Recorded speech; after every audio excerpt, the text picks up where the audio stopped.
Hi, this is Seth David, and welcome to another special screencast brought to you by the Sleeter Group. Today I want to talk to you about something called Buffer app. The first question you might have is, and really what underscores all this, is how do I share content on the web in the most efficient way possible? And as I put that out there, you might be watching this and asking, why do I care? Why do I need to share content on the web at all? And the answer is as follows. If your intention on any level is to build a following on the internet, to help build your business using social media, then you have to care about sharing content on the web. Now, hopefully you're creating your own original content to put out there, because that's going to be the thing that more than anything else grabs followers and grabs people who are interested in what you have to offer. But it shouldn't be promotional. It should be what we call value-added content, which means that I can read your blog post or watch your video. I'm not going to be asked to buy anything at all. I'm going to be able to watch your video or read your blog post, learn something that I can use today, not something where I have to now click something else and go pay $10.95 to get what I really came for. I want to be really careful. Those kinds of things are a big, big turnoff, and I see it all the time. You want to share something that people can come to and use from start to finish without having to give you any of their money. And the idea is that if you do that enough, people will come to you and they will get in such a habit of really enjoying what you have to offer that on the rare occasion when you do have something to offer for sale, they'll only be too happy to listen to it because they love what you're giving away for fun and for free. And everybody does understand that at some point we all have to make a living. So that's why you want to be prepared and be able to know how to, share and broadcast and syndicate content on the web. It is critically important that you also understand that you do have to plan on being there some of the time. I can't turn myself into a bot that just pushes content out there and not expect to have to be there to engage certain times throughout the day. People are going to read your stuff and they're going to hopefully comment, respond, retweet, reply, what have you. You want to be able to be there to respond to that, to thank them for it. So, these tools like Buffer, which I'm about to show you, are there to help with the process, but they shouldn't be the end all. You should be prepared to be there throughout the day. It only takes maybe 15 minutes a couple of times a day, really, to stay on top of it, especially at the beginning when you're just building the following from the ground up. So how do I do that? Well, one of the ways that I like that Buffer does it is Buffer allows me to do as follows. I can be going through a lot of content on the web, and I mentioned in my last post on RSS feed readers that those are a great way to aggregate the content that I like to receive, that I like to read, and then in one shot I can go through and share things with my audience and say, hey, read this article, I think you'd find this interesting, and I share it. And that's the idea of sharing other people's content on the web. At the same time, I don't want to go through 10 posts and share 10 posts and have 10 posts suddenly flood everybody's streams who's following me all at once. Number one, nobody's going to read it all. I'd be lucky if people read one. Number two, a lot of people are going to get annoyed and unfollow me because nobody wants to be flooded like that. I've seen that happen on Twitter, where in my Twitter stream I see 20 posts from one person because clearly they've just pushed them all out at the same time. And I'll unfollow somebody like that. Or, in certain cases like Google Plus, when people do that stuff, there are ways that you can sort of turn down their noise. You don't want people doing that to you. Buffer gives you a way to space those messages out so that they're spread out over a period of time. Even though I'm sharing them all now, they're going to go out according to a schedule. And how does that work? It's very simple. Once I set up a Buffer account, I can create the schedule. Now, I kind of went with Buffer's sort of default suggested, I have a weekday schedule and a weekend schedule. But I can come over here and create a posting schedule based on anything I want. Let's say I'm doing some kind of a special and I've told my followers that, every Wednesday I'm going to do 10 QuickBooks tips. I can create a special posting schedule just for that. When I start a new schedule, it defaults me to, the first time at 12 p.m., It's very easy, very straightforward here. All I have to do is go in and click and say I want my first post going out at 3:08 a.m. I want the next one going out at 8 a.m. and so on. You can easily, as you can see, add the posting times. So you can create your own schedules however you like. I just did a weekday and a weekend schedule in the interest of keeping it somewhat simple. The weekend schedule posts over shorter hours. I figure people are probably, earlier in the morning they're sleeping on the weekends, later in the evening they're out, they're not really on the internet as much reading. So during the day I push out on the weekends. During the weekdays I have it going out from, as early as just before 8 a.m. all the way through to 11:04 p.m. Why did I choose such random times?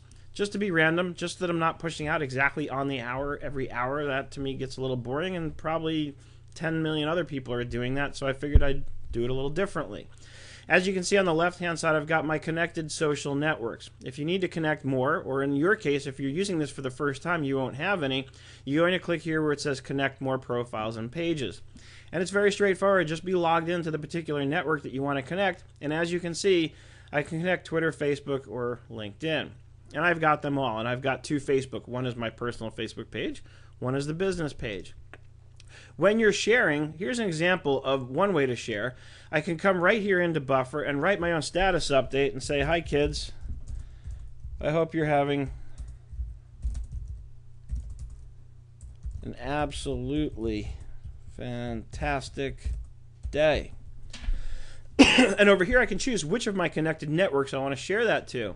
So something like that I can share to everywhere.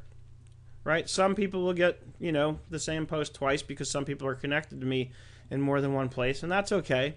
But the idea here is that you may want to restrict, and there are some things I may only want to post to my personal friends on Facebook, and then other things that I may not want to post to my personal friends, but I may want to post to Twitter, the business page on Facebook, and LinkedIn, because those are more of my business sort of followers.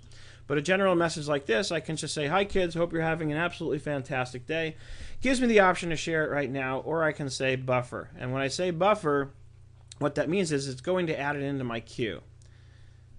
And that's just what it did. So now I'm looking at my Twitter queue here, and here it is, and it's letting me know it's going to go off at 7:58 a.m. because that is the next scheduled time for it to send something out. On Facebook, same thing. Go to buffer, my Facebook personal page. This one's set to go at 7 a.m. 7:10 a.m. for this. LinkedIn, I have some others already scheduled, so that one's not going to go off until Thursday, March 21st. And some of this has to do with the restrictions that the specific networks have in terms of how much content you're allowed to post in a single day. So Buffer will, space some of those things out that way for you. So the point, though, is I can keep adding stuff to this, and Buffer will, even if I've just shared 10 posts, Buffer will space it out, and it'll only share those 10 posts based on this schedule. So that's the advantage. Now, how does that work on the web? Let's go to a post of mine on my Nerd Enterprises blog.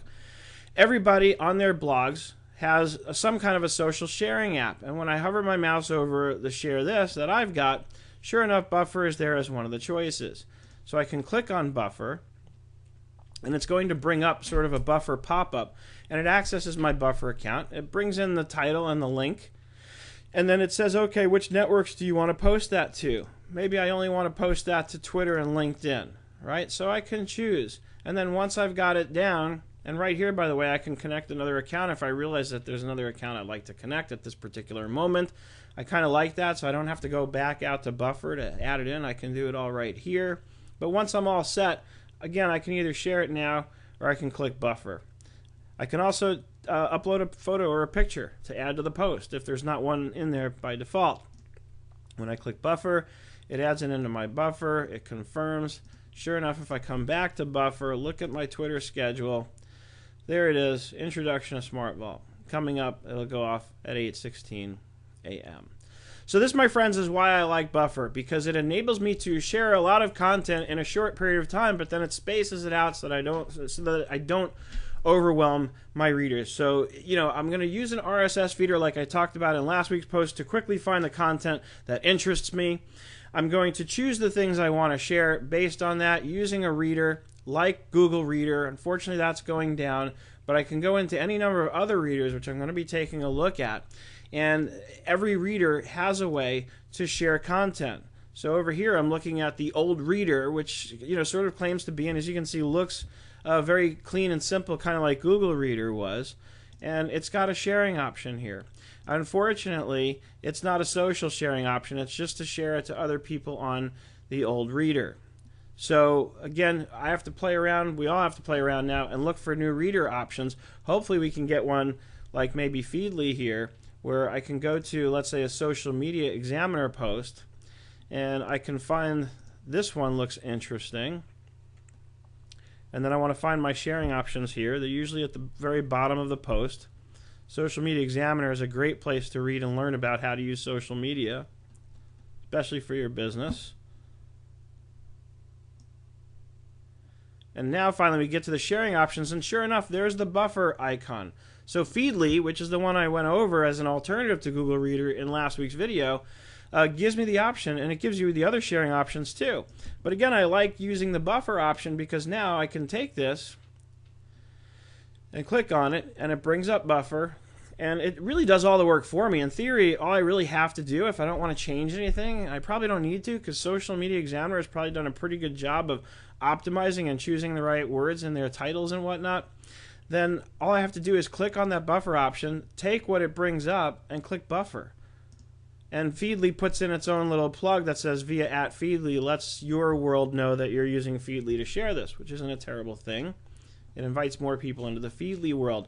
But that's how it works from readers. So you can imagine I can quickly go through 10, 15, posts that I might have just read, add them to buffer, but they're not going to flood my stream because it's going to be added in such that, again, now you can see I've got 3 posts spaced out going out on Twitter, one at 7:58, one at 8:16, one at 9:19.